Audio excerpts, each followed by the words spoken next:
on roster update number 5, and it is released today already in NBA 2K21, and I'm ready to talk about it. ¿Qué pasa to the pack? It is Pack here, aka your mama's best friend. Hey, before this video starts, please be an OG, please join the pack and subscribe. We're really trying to get to 300,000 subscribers. Every subscriber helps. Let's please help me get there. And let's start this video off always with the Philadelphia 76ers, as we always do. So, Joel Embiid 100% needed an upgrade. He was a 94 overall, now a 95. One of the most improved players this year, rating-wise alone, right? So, +1 overall, almost the highest rated player in 2K. The highest rated right now is 97 overall. So, if he can tie that, he's already in MVP conversation, so that's pretty crazy. Tobias Harris +1 from an 85 to an 86.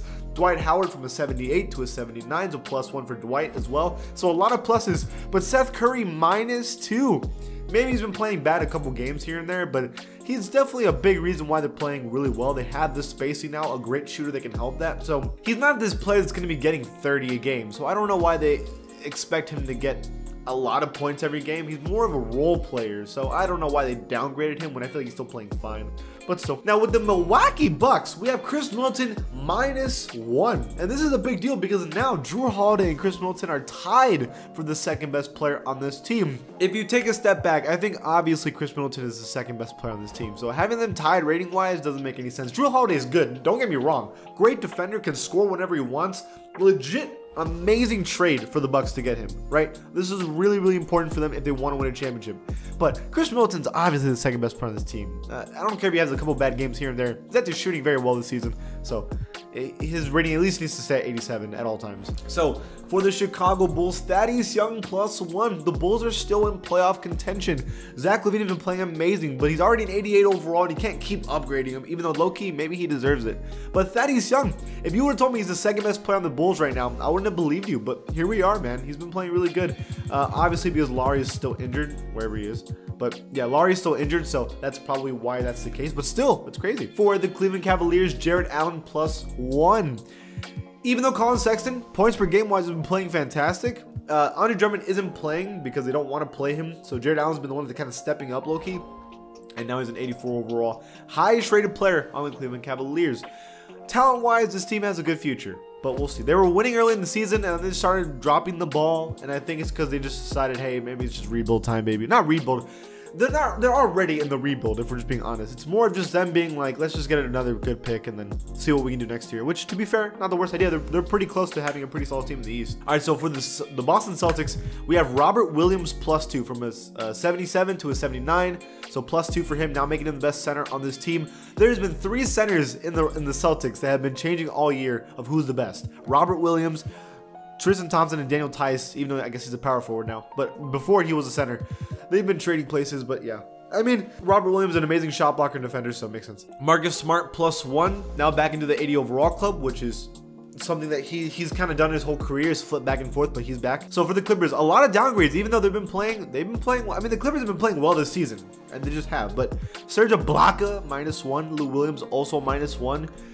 Just interesting. Marcus Smart -1 as well. So a lot of downgrades for the Clippers. Interesting. You know, they're playing solid, so it's just kind of weird. For the Grizzlies, John Morant +1. They downgraded him. I chewed them out really hard last roster update because I was like, why are you downgrading John Morant if you just came back from like injury? You can't judge someone off their first game off injury. So he's back to where he was before, which is at least a respectful rating. Brandon Clark and Kyle Anderson both get +1s as well, both 81 overalls. Imagine when they get Jaren Jackson Jr. back. Like, oh my gosh, Triple J is gonna make a difference whenever he can come back, man. Okay, kind of interesting one. Trae Young -1 from an 88 to an 87. The Hawks were expected to be like a really good team in the East, and Trae Young just hasn't been able to get them there. I mean, crazy season for them. Clint Capella +1 as well, so now they're almost tied as the best player on the team, which is just, if you told me that in the beginning of the year that Clint Capella is almost going to be tied for Trae Young as the best player on the Hawks, I would have thought you were crazy. So for the Heat, Jimmy Butler -2. That was kind of expected because statistically he's been going down, but the Heat have been winning. So his rating can go down as much as y'all want. They're winning. They don't care. Goran Dragic -1, Tyler Hero -1, and Precious Achiuwa +1.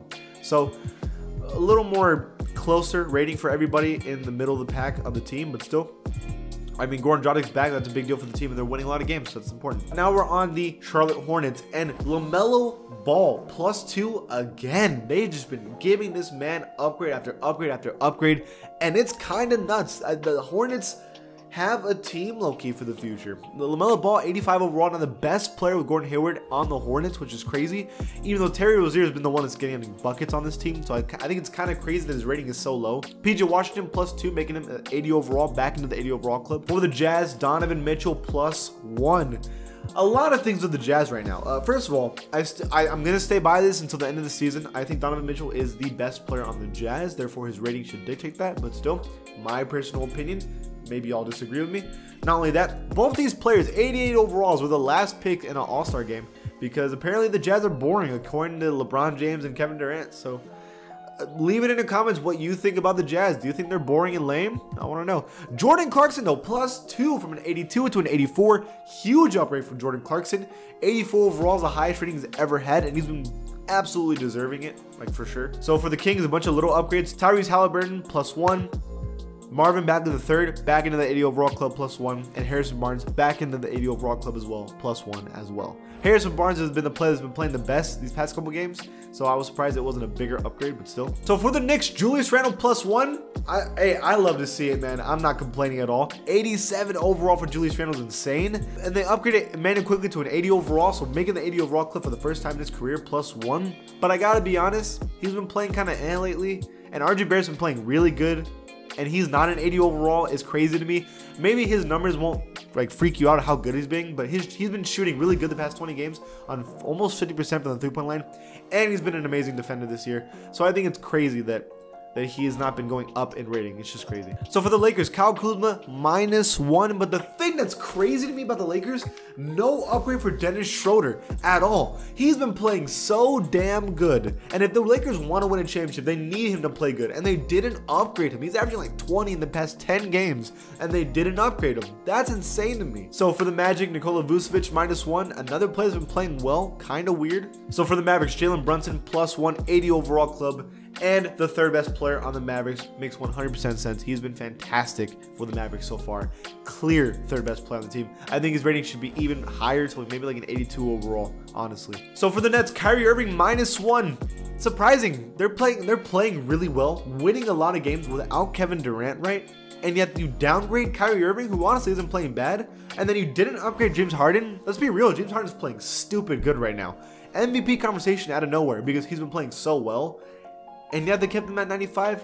I kind of disagree. Also, Nicholas Claxton kind of came out of nowhere, +1, having a good couple games lately. All right, for the Nuggets, Nikola Jokic and Jamal Murray +1. Both of them have been playing fantastic. Jokic is tied with Embiid as the highest rated center in 2K, even though how Embiid's playing this season, maybe Embiid should be 1 overall higher, but that's just my opinion. So for the Pacers, Malcolm Brogdon -1 and Miles Turner -1 as well. The Pacers have been losing a lot of games lately, but they've been pretty injured, so I mean, what do you expect from them? Okay, so Lonzo +2, back in the 80 overall club, and he deserves it. He's been playing fantastic, 20 points per game, like 7, 8 assists. He's been playing amazing.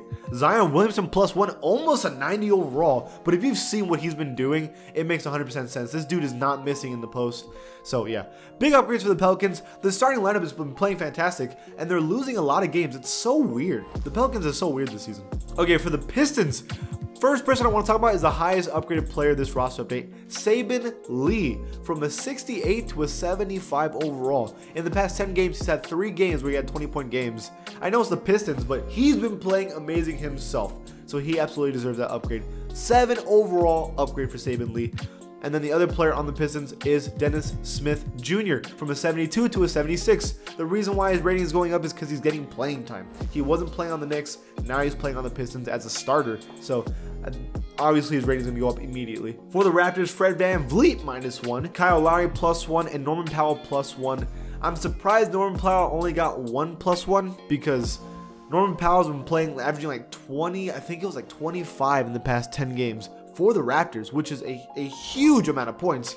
and I think that he needs to go a little bit higher because he's been a big reason why they're winning lately. For the Rockets, Eric Gordon -2 from an 82 to an 80. To be fair, they're losing a lot of games right now, so it kind of makes sense. John Wall -1 as well. For the Spurs, DeJounte Murray +1. I think it's very clear that DeJounte Murray is the second best player on the Spurs this season, and so now he has a rating that fits that agenda, right? So that's good. For the Suns, CP3 and Devin Booker go +1. They're both winning a lot of games right now. The Suns are on fire.